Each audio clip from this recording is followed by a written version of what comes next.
to the government in return for the benefits of no audit, no investigation, no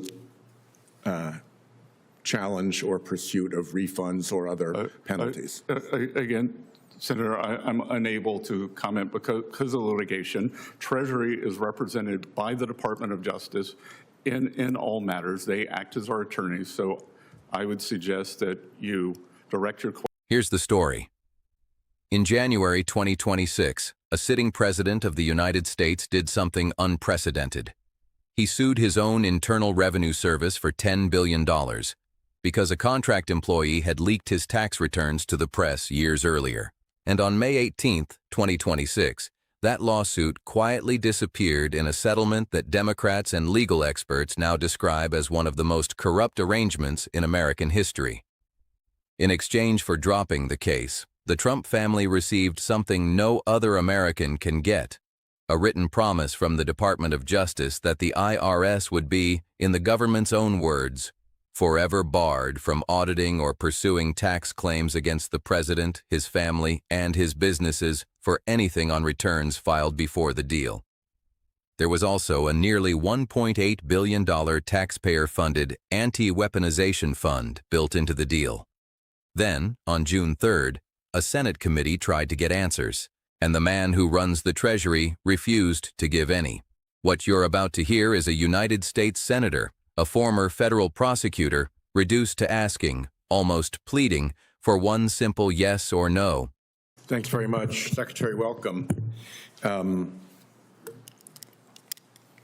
Have you identified any precedent in Treasury or IRS history for the agreement not to audit, investigate, or pursue any tax claims against the Trump family or businesses?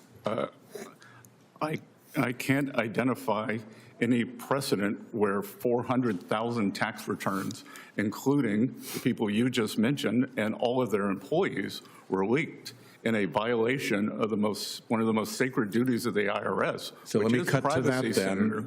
The leak was by a contractor.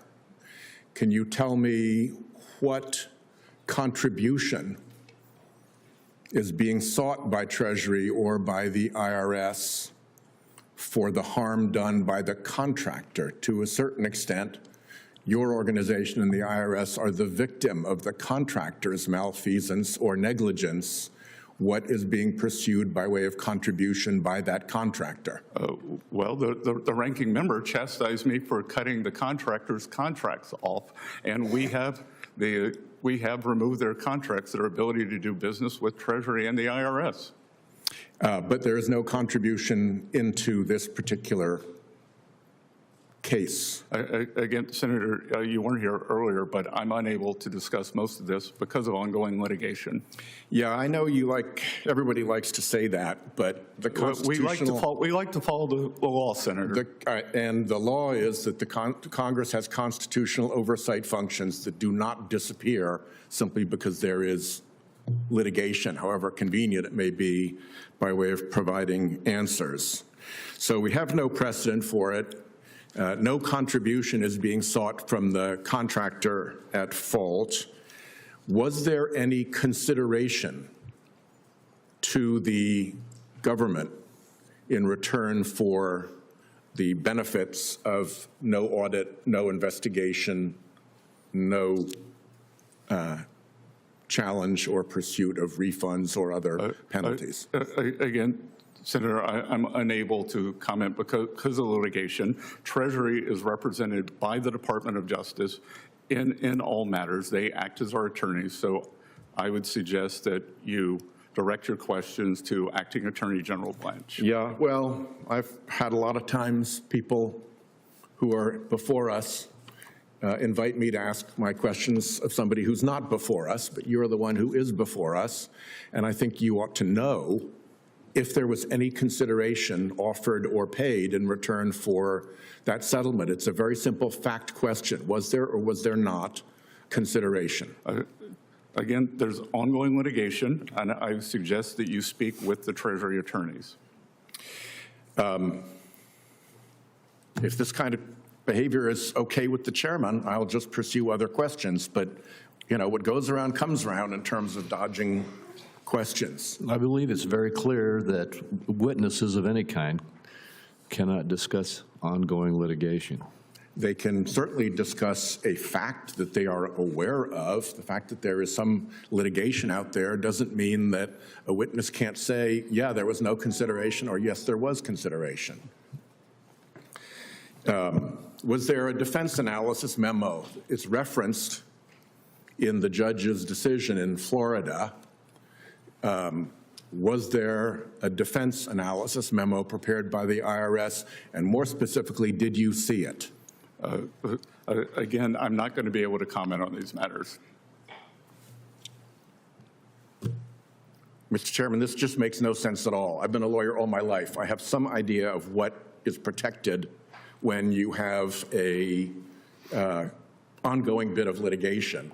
Whether this individual has seen an official memo from within his own department is a very simple question to answer, and I think it's completely inappropriate to have this game of dodgem be pursued without any consequences. Well, last of all, here's another question. Was there any analysis of what harm befell President Trump from having his taxes released when every president since Nixon released their taxes and he had promised to? Did anybody analyze whether there was actually any harm at all to him in those circumstances? So there was a crime. President's rights under 6103 of the IRS code was violated, and equally as important, 400,000 taxpayers had that right violated, including every employee of the Trump administration, the housekeepers at Doral, the greenskeepers, the cashiers. And you're welcome to pursue all of seem that, to care. but it doesn't answer the question of whether the president actually suffered harm. And you're not answering that question either. Let's pause and parse the legal argument, because it matters.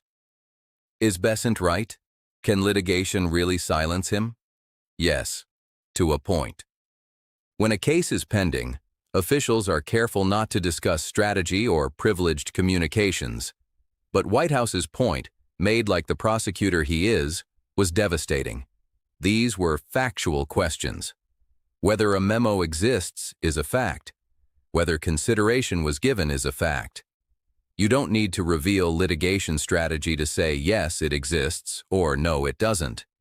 And remember the context. The judge in Florida wasn't buying the administration's story either. She had already admonished the government for a lack of transparency, noting no agency submitted settlement documents and questioning whether there was even a real case or controversy. The constitutional requirement that the two sides actually be adversaries. So where does this leave us? The judge has voided the settlement, for now. But the practical status of that audit immunity is still murky. The Justice Department has already signaled it disagrees with parts of the ruling, and appeals are almost certain. Meanwhile, the man at the center of the original crime is still in prison. In July, a federal appeals court upheld Charles Littlejohn's 5-year sentence. And the questions White House asked on June 3rd remain unanswered to this day. Was there precedent? Was there consideration? Did anyone at all, write that defense analysis memo, and did the Treasury Secretary see it?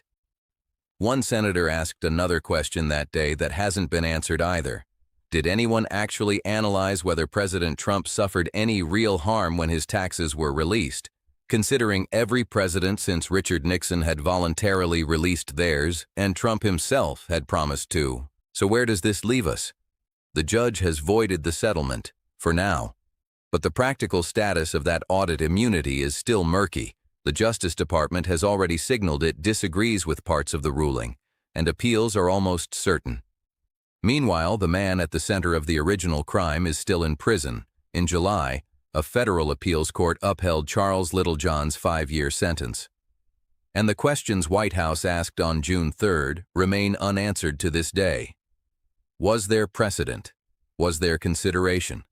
Did anyone at all, write that defense analysis memo, and did the Treasury Secretary see it? One senator asked another question that day that hasn't been answered either. Did anyone actually analyze whether President Trump suffered any real harm when his taxes were released, considering every president since Richard Nixon had voluntarily released theirs and Trump himself had promised to? So where does this leave us? The judge has voided the settlement, for now. But the practical status of that audit immunity is still murky. The Justice Department has already signaled it disagrees with parts of the ruling, and appeals are almost certain. Meanwhile, the man at the center of the original crime is still in prison. In July, a federal appeals court upheld Charles Littlejohn's 5-year sentence. And the questions White House asked on June 3rd remain unanswered to this day. Was there precedent? Was there consideration? Did anyone at all, write that defense analysis memo, and did the Treasury Secretary see it? One senator asked another question that day that hasn't been answered either. Did anyone actually analyze whether President Trump suffered any real harm when his taxes were released, considering every president since Richard Nixon had voluntarily released theirs and Trump himself had promised to? Because if the harm was minimal, the price paid to settle it was enormous. A president buying his family's permanent immunity from the tax collector with $1 billion slush fund, his own attorney general wrote, and a Treasury Secretary who sat before Congress and simply refused to say yes or no. Here's what the June 3rd hearing really showed us. Not that a witness dodged questions. That happens every day in Washington. What it showed is how the machinery of government can be repurposed for one man's protection. A president sues the IRS he controls. His own Justice Department settles with him. His family gets written immunity. Taxpayer money gets earmarked for his political allies. And when a United States senator asks for a simple yes or no, the most powerful financial officer in the country hides behind a lawyer and calls it litigation. White House said the words that will define this story. This makes no sense. A federal judge has now agreed and called it something worse: collusion. The constitutional oversight that White House said does not disappear simply because there is litigation is still the only check that remains. The question isn't whether this deal was legal. The question the judge answered is whether it was legitimate. And the question still open for the courts, for Congress, and for every American who will pay taxes this year is whether one family will ever have to face the accountant. The gavel has fallen once. It probably won't be the last time.